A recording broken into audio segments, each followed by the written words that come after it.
I want you to picture this.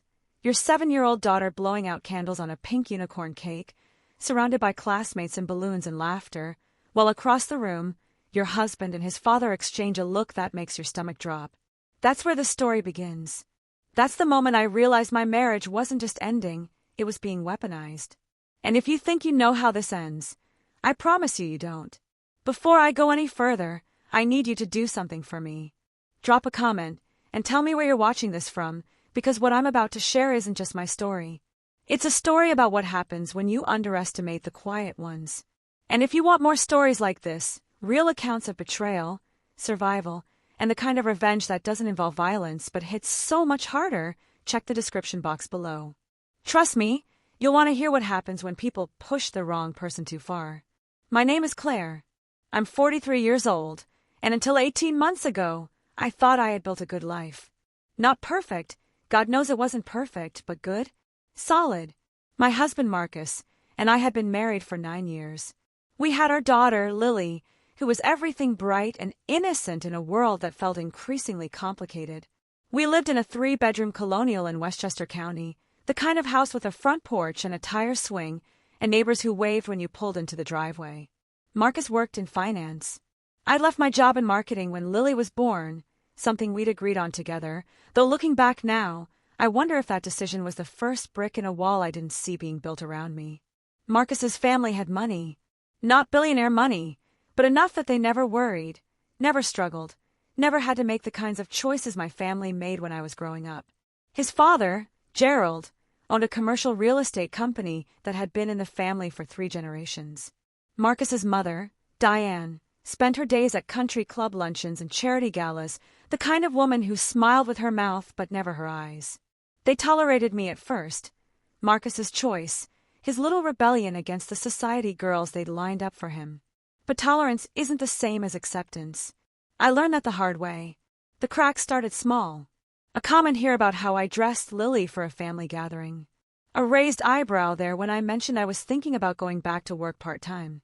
Marcus would laugh it off, tell me his mother meant well, that his father was just old-fashioned. But old-fashioned is a convenient word people use when they mean controlling. When they mean cruel. And slowly, so slowly I almost didn't notice, Marcus stopped laughing it off. He started agreeing with them. Started pointing out my mistakes, my shortcomings, the ways I wasn't quite measuring up to whatever impossible standard his family had set. If you've ever felt like you're walking on eggshells in your own home, you know what I mean.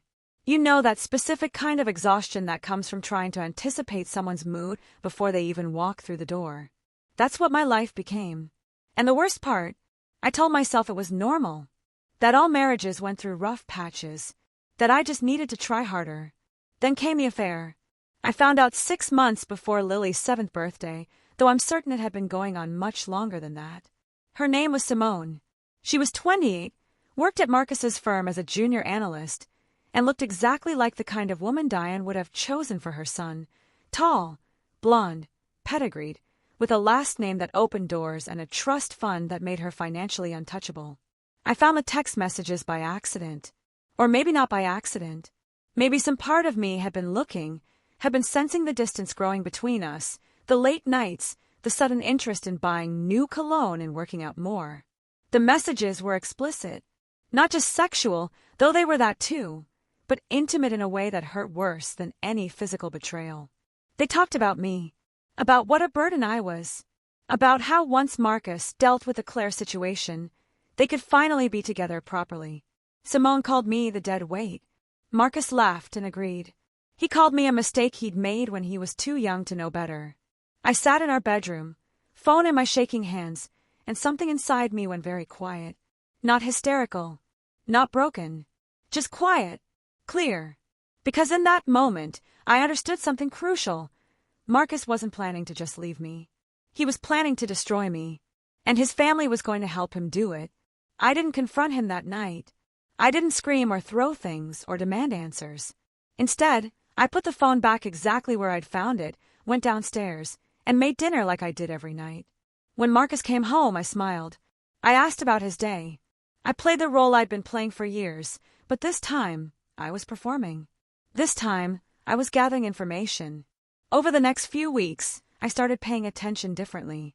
I noticed how Gerald would show up at our house unannounced, letting himself in with the key Marcus had given him, making comments about the state of the kitchen or the toys scattered in the living room. I noticed how Diane would pull Marcus aside at family dinners, whispering urgently while glancing at me. I noticed how Marcus had started taking calls in the car, in the garage, anywhere I couldn't hear. And I noticed, God, I should have noticed sooner, how he'd been moving money. Small amounts at first, then larger ones, from our joint account into accounts I didn't have access to. But here's what they didn't notice. I'd been a marketing strategist before I became a stay-at-home mother. I knew how to research. I knew how to plan campaigns, anticipate moves, create contingencies. And most importantly, I knew how to be patient. So while Marcus and Simone texted about their future and Gerald lined up his lawyers, I started building my case. I opened a new bank account in my name only.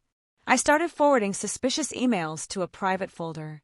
I took photos of documents Marcus left lying around. I recorded conversations. Legally, New York is a one-party consent state, something I'd verified with a lawyer I'd retained without Marcus knowing. And I waited. I want you to understand something. Planning revenge isn't like it is in the movies. It's not dramatic or satisfying in the moment. It's tedious. It's terrifying. Every morning I woke up next to a man who thought I was too stupid to see what he was doing, and I had to pretend everything was fine. I had to make breakfast and pack Lily's lunch and kiss Marcus goodbye like nothing had changed. Some nights I'd lie awake, heart pounding, certain he somehow knew. Certain I'd made a mistake, left evidence, shown my hand too soon. But I hadn't. I was meticulous, because they'd underestimated me for so long, and that had become my greatest advantage. 3 months before Lily's birthday, Marcus finally sat me down. We were in the living room, late evening, after Lily had gone to bed. He had his serious face on, the one he used when he wanted to seem reasonable while saying something completely unreasonable. He told me he wasn't happy, that he hadn't been happy for a long time, that maybe we needed to think about separation. He made it sound mutual, like something we'd both been feeling, and I almost believe he actually thought I'd just go along with it quietly. I asked him what he was thinking in terms of custody, in terms of the house, and he got vague. Said we'd figure it out. Said his father knew a good mediator. Said it would be better if we kept things simple and didn't involve too many lawyers, because that just made everything messy and expensive. And right then, sitting on the couch we'd picked out together 7 years ago, I knew exactly what the plan was. They were going to paint me as an unfit mother.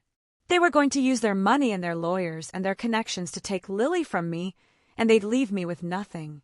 But they didn't know I'd already found their playbook, because Gerald, for all his cunning, had gotten sloppy. He'd emailed Marcus a detailed strategy from his personal email, not his work one, outlining exactly how they proceed. How they'd document any instance of me seeming unstable or negligent. How they'd leverage Marcus's income against my unemployment. How they'd argue I'd isolated Lily from her father's family. How they'd paint me as dependent, emotionally fragile, possibly depressed. They even had a timeline. Tell me about the separation, make the next few months difficult enough that I'd react badly, then file for divorce with full custody on the grounds that I was unfit. And the envelope Gerald would present at Lily's birthday? That was the opening move.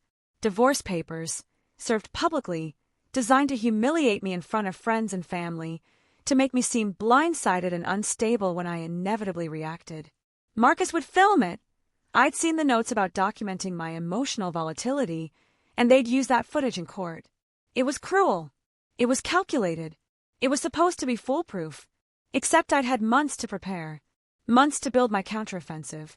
And every single time Marcus looked at me like I was nothing, every single time Gerald smirked or Diane made a cutting remark, I smiled back and thought, you have no idea what's coming. The morning of Lily's 7th birthday party dawned bright and unseasonably warm for October in New York. I remember standing in the kitchen at 6 a.m., icing that unicorn cake, my hands steady even though my heart was racing. Marcus came down in his running clothes, kissed Lily on the head, barely glanced at me. He said he'd be back in time for the party at 2. I told him that sounded perfect. And it did. Everything was going exactly according to plan.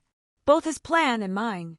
The party was at a local event space, one of those places with bright murals and indoor play structures, loud and chaotic and exactly what a 7-year-old wants. I'd invited Lily's whole class, some neighborhood kids, a few of Marcus's relatives who'd always been kind to me, his Aunt Linda, his cousin Jacob. But I'd also made sure Gerald and Diane would be there. I'd personally called them, told them how much it would mean to Lily. I'd been warm and gracious, the perfect daughter-in-law.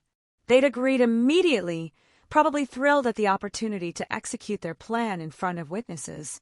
By 2:15, the party was in full swing. Children everywhere, shrieking and laughing, parents making small talk over cheap pizza and juice boxes. Lily was radiant in her purple dress, face painted like a butterfly, running between her friends like she didn't have a care in the world. And God, watching her that day, knowing what her father was about to try to do, knowing what I was about to do to protect her, it took everything in me to keep smiling. Marcus arrived at 2:30 with Gerald and Diane. He'd changed into nice clothes, I noticed. Dress shirt, slacks, like he was going somewhere important after this. Like this was business. He had his phone in his hand immediately, and I watched him position himself across the room with a clear view of where I stood near the gift table. Gerald was carrying a manila envelope, not wrapped like a present, just a plain manila envelope, and the sight of it made my pulse spike, even though I'd been expecting it. Diane had her camera out too. They were documenting this, making sure they had every angle. I kept helping kids, wiping faces, refilling cups, playing the role. But inside, I was counting down, waiting. And then it happened. Gerald approached me, that manila envelope in his hand, and the room seemed to get quieter. Not actually quieter. The kids were still screaming, music was still playing, but in my head, everything else faded. He said my name, Claire, loud enough that people nearby turned to look. He said he had something to give me on behalf of the family. His tone was formal, almost regretful, like he hated to do this but had no choice. Some of the parents were watching now, confused. Marcus had his phone up, recording.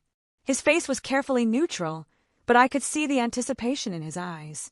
This was it, the moment they'd been planning, the moment I was supposed to crumble.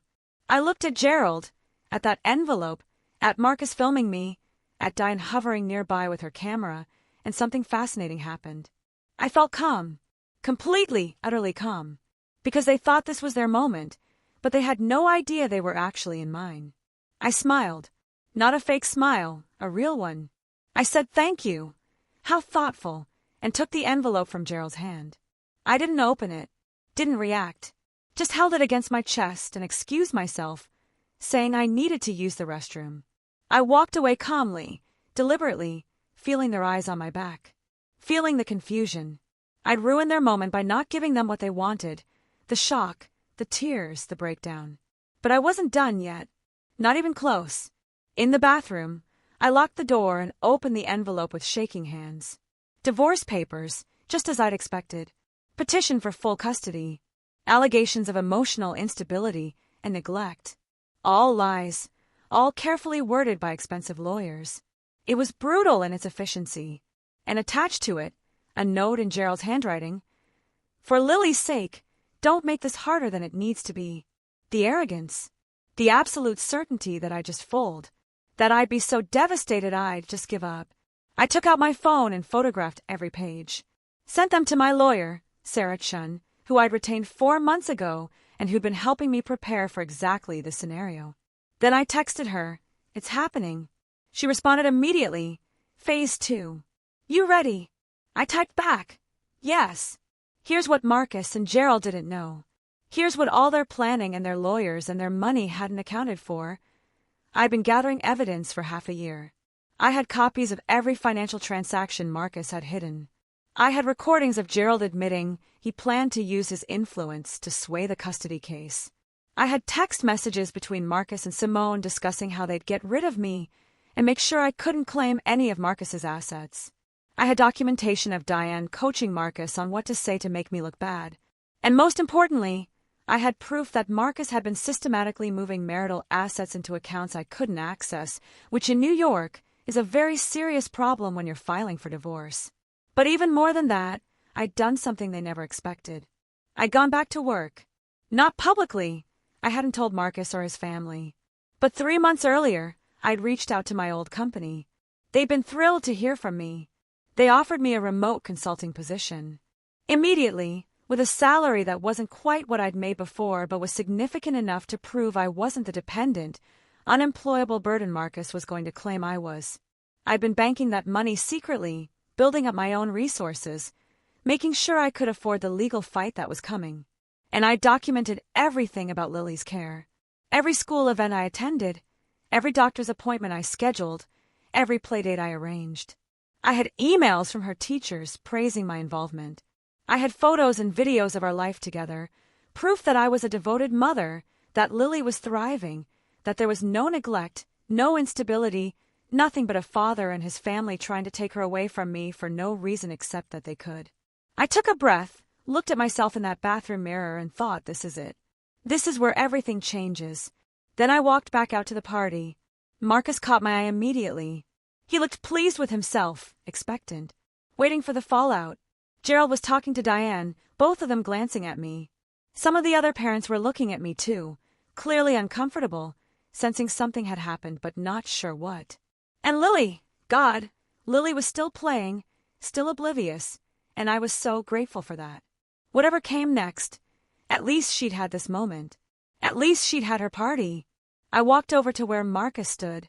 I kept my voice low, meant only for him, but I made sure my face looked pleasant in case anyone was watching. I said, I know about Simone. I know about the money. I know about everything. His face went white. Actually white. He started to stammer something, but I kept going. I have recordings, emails, bank statements, all of it. And my lawyer is filing a counter-petition tomorrow morning. You're going to look very, very bad in court. He tried to recover, tried to laugh it off, said I was bluffing. But I wasn't, and he could see it in my eyes. I said, you tried to serve me divorce papers at our daughter's birthday party. You filmed me, hoping I'd break down so you could use it against me. You've been stealing marital assets for months. You've been planning to take Lily away from me. And you thought I was too stupid to notice. I smiled then, bright and cold. You were wrong. I walked away before he could respond. Went back to Lily, back to the kids, back to cutting the cake and singing happy birthday and pretending everything was fine. But it wasn't fine. Nothing would be fine for a long time. And across the room, I watched Marcus pull Gerald aside, watched them talk urgently, watched them realize that their perfect plan had just imploded. Because here's the thing about underestimating someone. You give them time to prepare. You give them motivation. You give them the element of surprise. And when they finally strike back, you never see it coming. The party ended at 5. Parents collected their children, thanked me, told me how lovely everything was. Lily was exhausted and happy, clutching a balloon and a bag full of presents. Marcus tried to talk to me again, but I told him we'd discuss it later at home, like a normal couple having a normal conversation. Gerald looked furious. Diane looked stunned. And me. I felt something I hadn't felt in years. I felt powerful.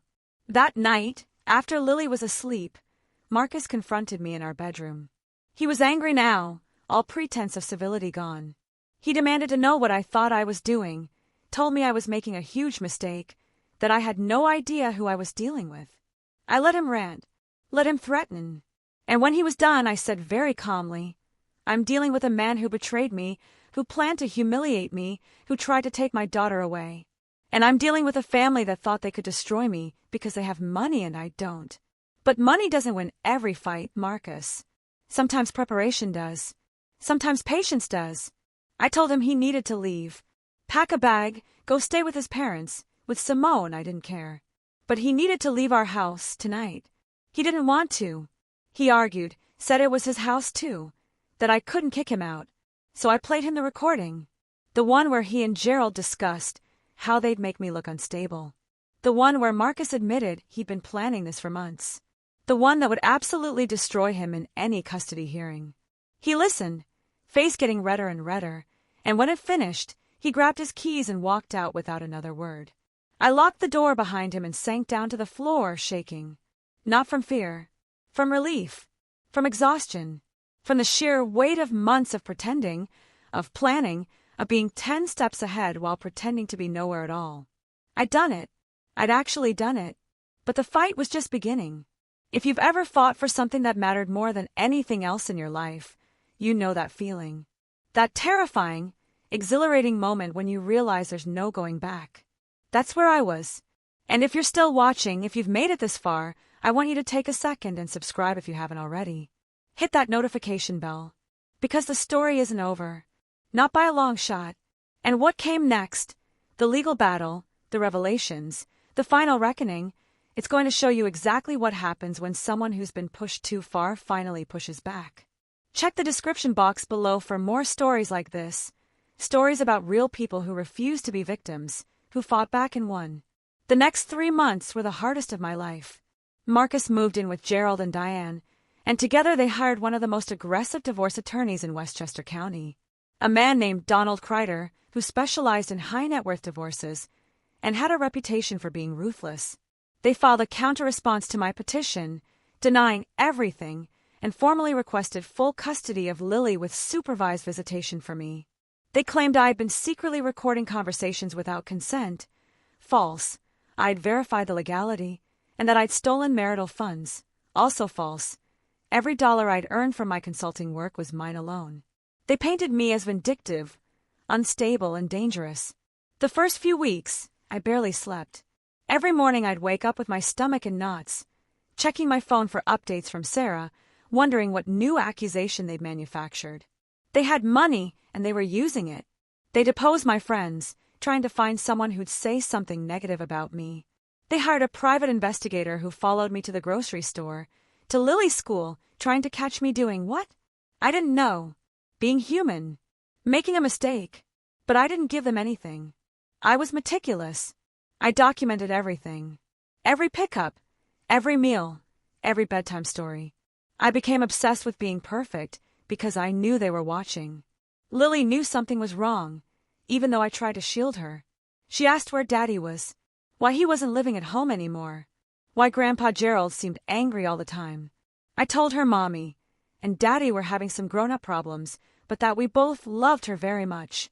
I hated lying to her, hated the confusion in her eyes. But what was I supposed to say? Your father tried to destroy me, sweetheart, but don't worry, Mommy's fighting back. She was 7. She deserved a childhood, not the truth about what her family had become. Marcus's visits with Lily were supervised. My lawyer had gotten a temporary order based on the evidence I provided about his instability, his affair, his plans to alienate Lily from me. He was furious about that. Saw it as humiliating, which I suppose it was. But I'd seen the text messages where he discussed using Lily as a weapon against me, where he told Simone that once he had full custody, he'd make sure Lily barely remembered me. So forgive me if I didn't care about his humiliation. I cared about my daughter's safety and her relationship with me, and I wasn't going to risk either. The discovery phase of the divorce was brutal. Sarah subpoenaed Marcus's financial records, and what we found was worse than I'd imagined.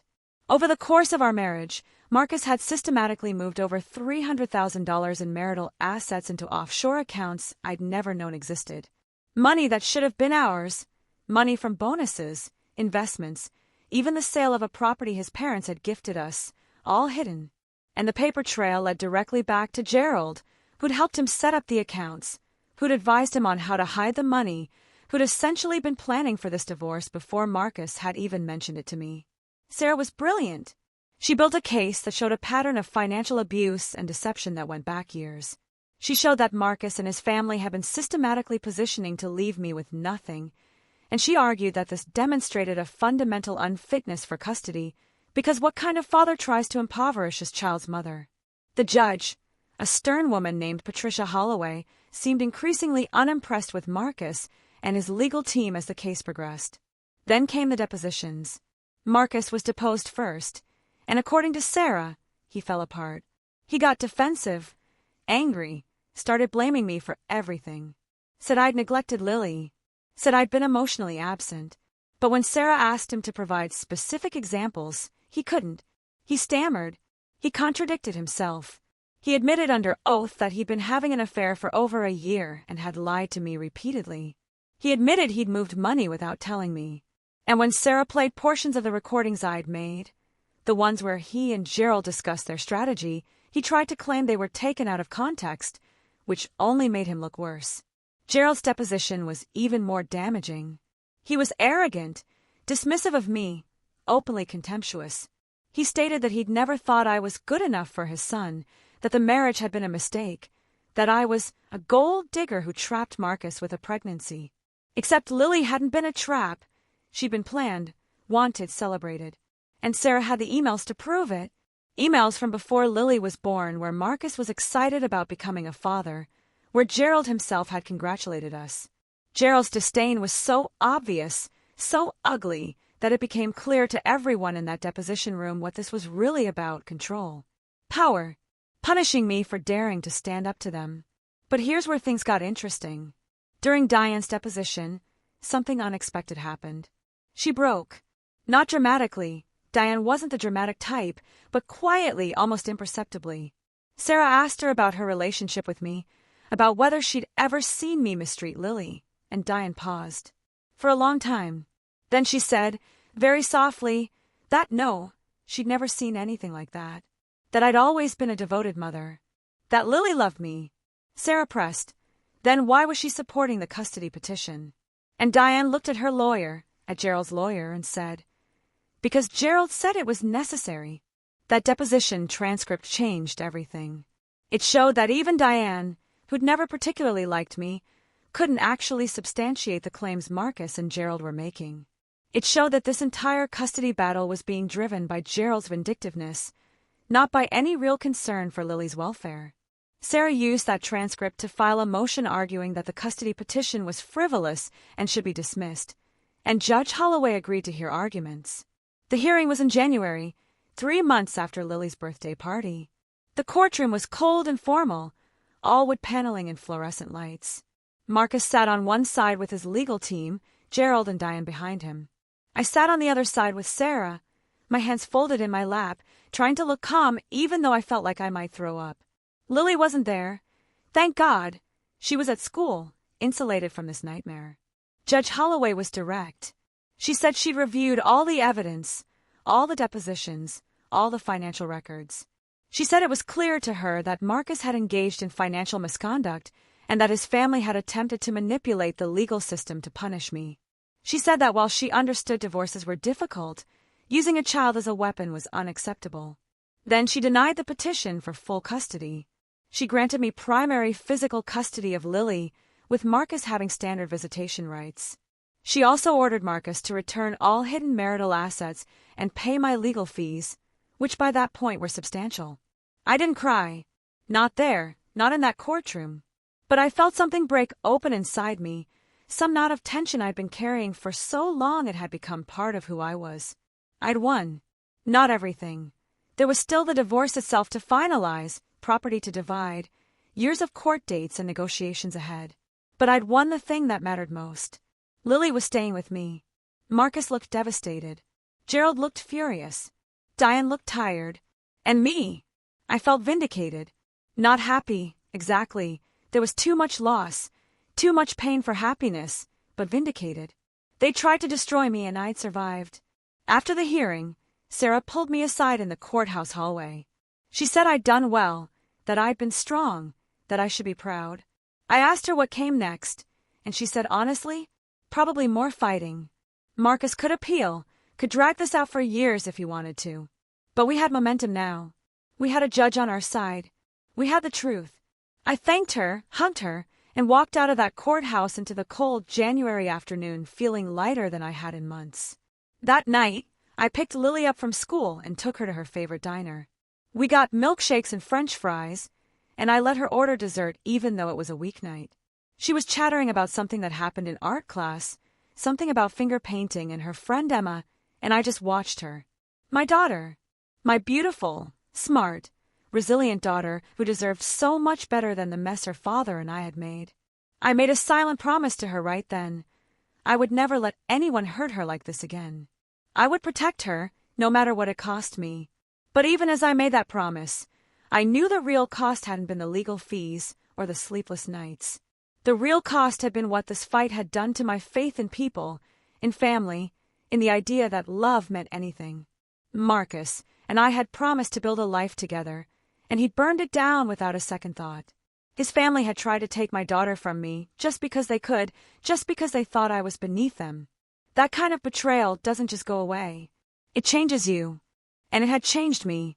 I was harder now. More guarded. Less willing to trust. Less willing to believe in happy endings.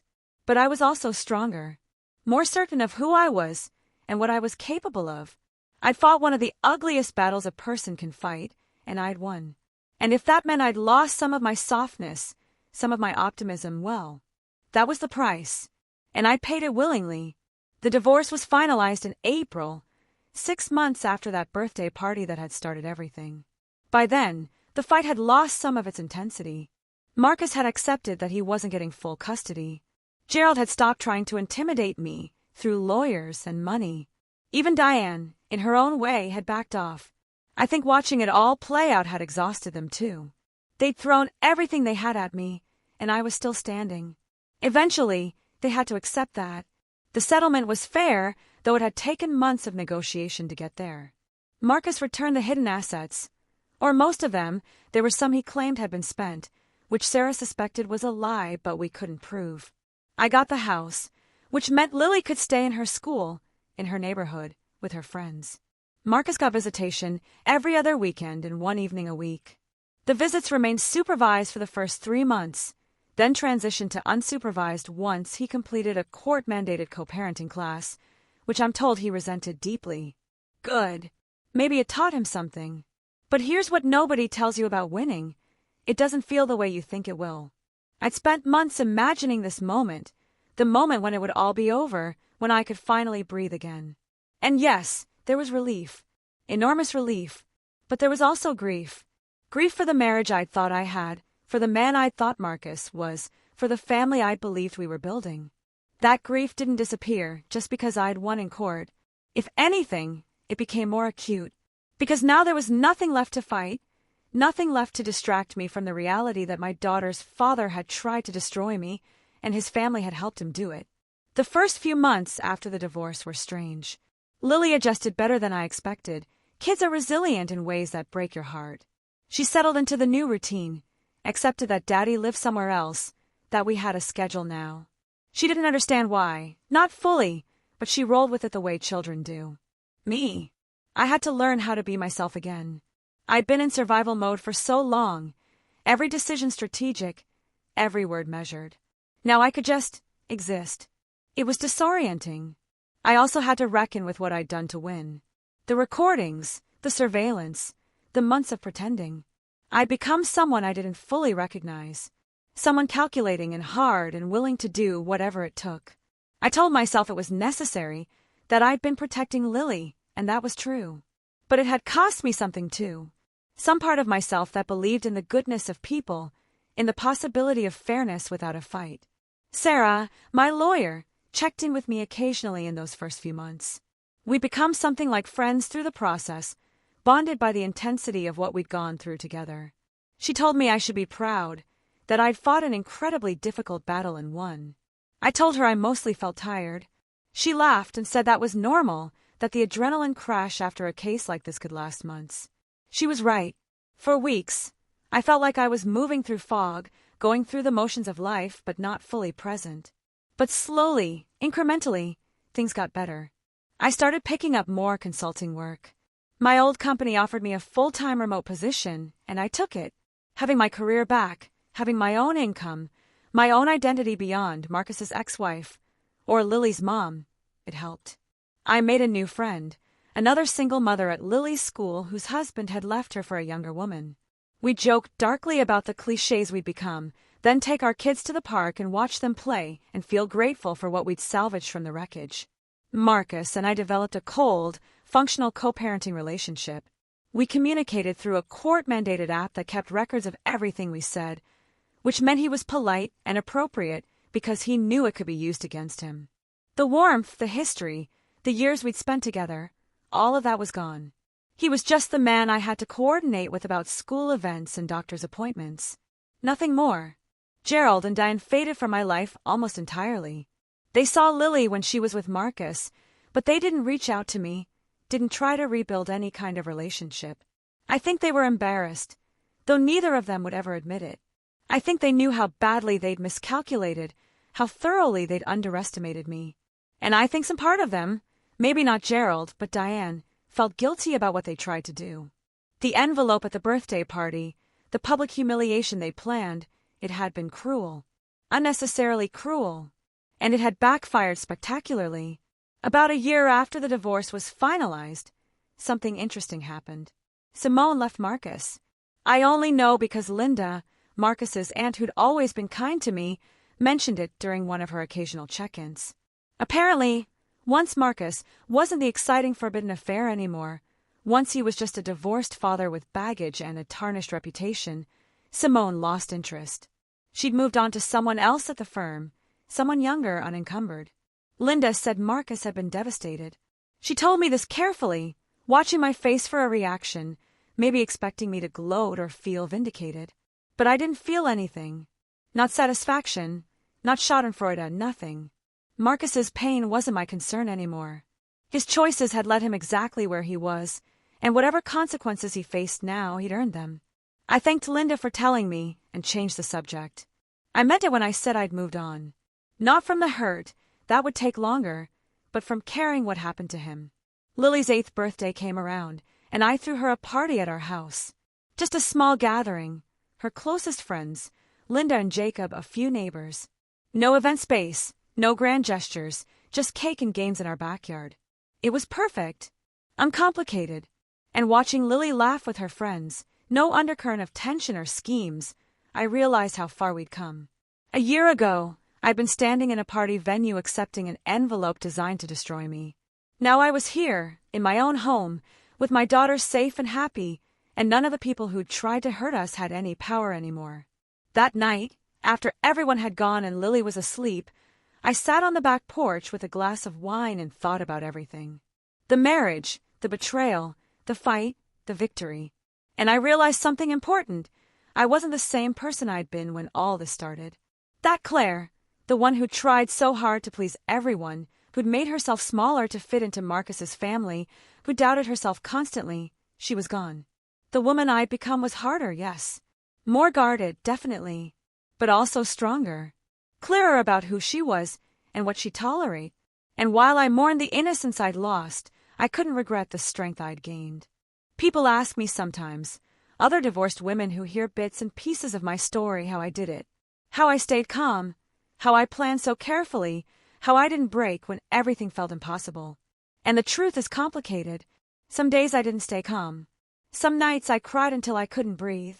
Some moments I wanted to give up, to just let them have what they wanted because fighting was so exhausting. But I didn't, because beneath all the fear and pain and exhaustion, there was fury. Clean, cold fury at the injustice of what they were trying to do. And that fury kept me going when nothing else could. I also tell them this, you're stronger than you think you are. When your back is against the wall, when someone tries to take everything from you, you find reserves you didn't know existed. You become strategic, patient, relentless, not because you want to, but because you have to.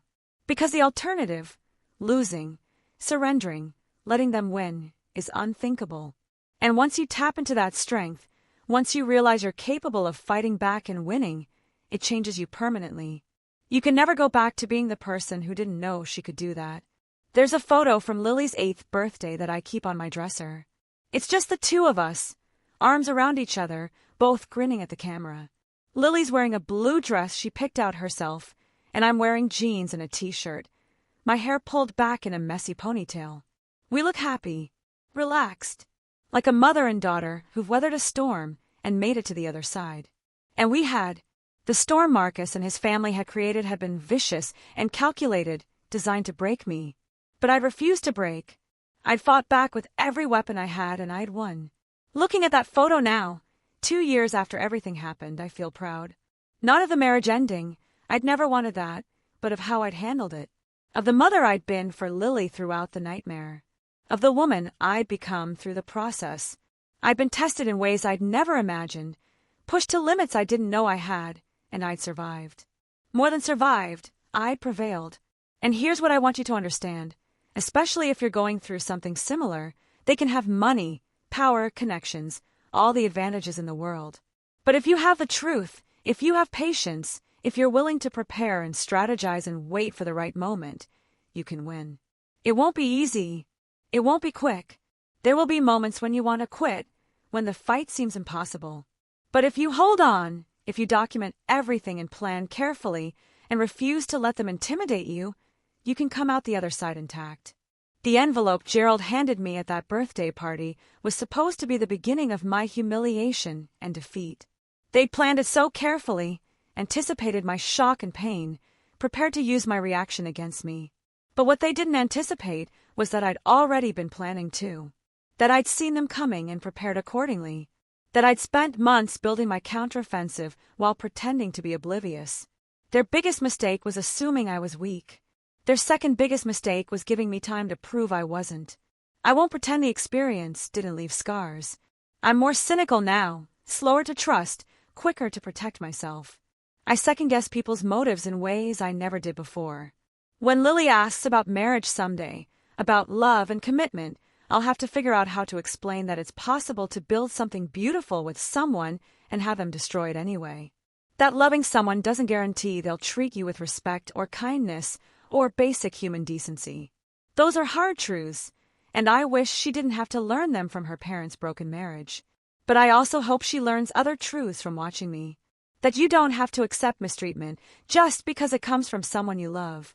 That you can fight back against injustice, even when the odds seem impossible.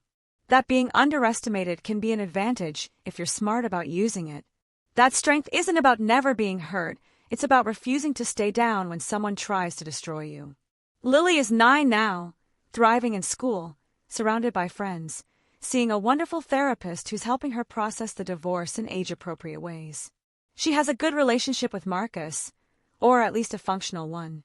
He picks her up for his weekends, takes her to movies and dinner, tries to be present in the limited time he has. He'll never be the father I once hoped he'd be, but he's the father he's capable of being, and I've made peace with that. Gerald and Diane are distant grandparents, polite when necessary but no longer part of our daily lives. That's fine with me. Lily deserves grandparents who love her unconditionally, not ones who tried to use her as a weapon. As for me, I'm still figuring out who I am post-divorce, post-battle, post-everything. I date occasionally, though it's hard to open up when you've been burned the way I was. I focus on my work, on Lily, on rebuilding a life that's mine alone. I'm learning to enjoy my own company, to find satisfaction in small victories, a successful project at work, a good day with Lily, an evening reading without checking my phone for legal updates. I'm learning that happiness doesn't have to be dramatic or all-consuming. Sometimes it's just peace, just the absence of fear and chaos and constant vigilance. And sometimes, late at night when I can't sleep, I think about that moment at the birthday party. Gerald's smug expression as he handed me the envelope, Marcus with his phone out, ready to capture my humiliation. The room full of people who had no idea what was really happening. And I think about how I took that envelope, smiled, and walked away with my dignity intact.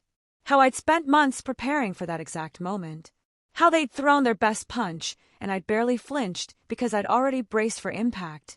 That moment, that single moment of keeping my composure when they expected me to crumble, it encapsulates everything that came after.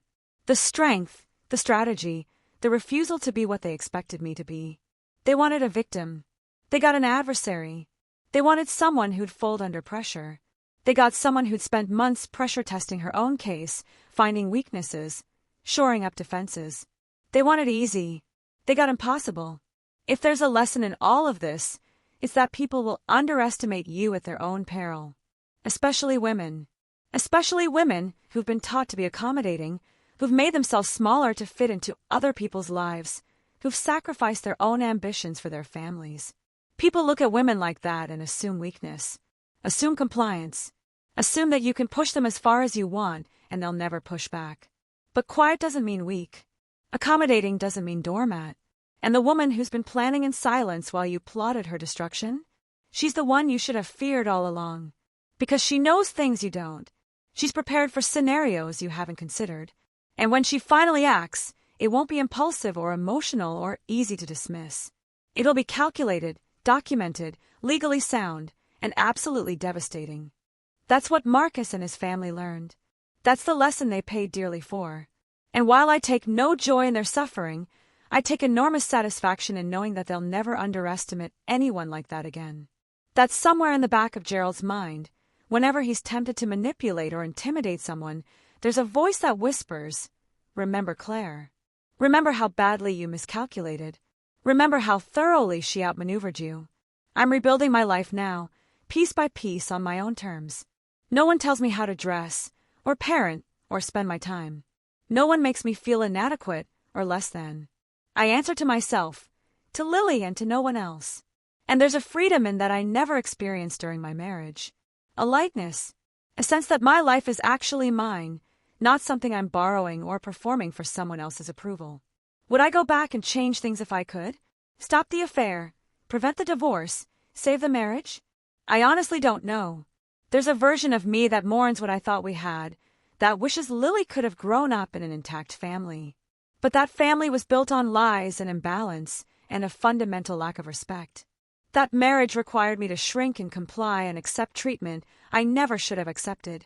And the person I've become through surviving its ending, she's someone I actually like. Someone I'm proud of. Someone who knows her own strength. So no, I don't regret fighting back. I don't regret the recordings, or the strategy, or the months of calculated silence while I built my case. I don't regret standing in that party venue, accepting that envelope with a smile, and walking away with my head high. Because every single thing I did to protect my daughter and myself from people who would have destroyed us without a second thought. And when you're fighting for your life, for your child, for your basic dignity, there's no such thing as fighting dirty. There's only fighting to win. If you've stayed with me this far, if you've listened to this entire story, I want you to know something. Whatever you're going through, whatever battle you're facing, you're stronger than you think. You're capable of more than you imagine. And if someone is trying to destroy you, trying to take what's yours, trying to break you down because they think they can, they're wrong. You can fight back. You can win. It won't be easy, and it won't be quick, but you can survive this. And on the other side, you'll be someone new.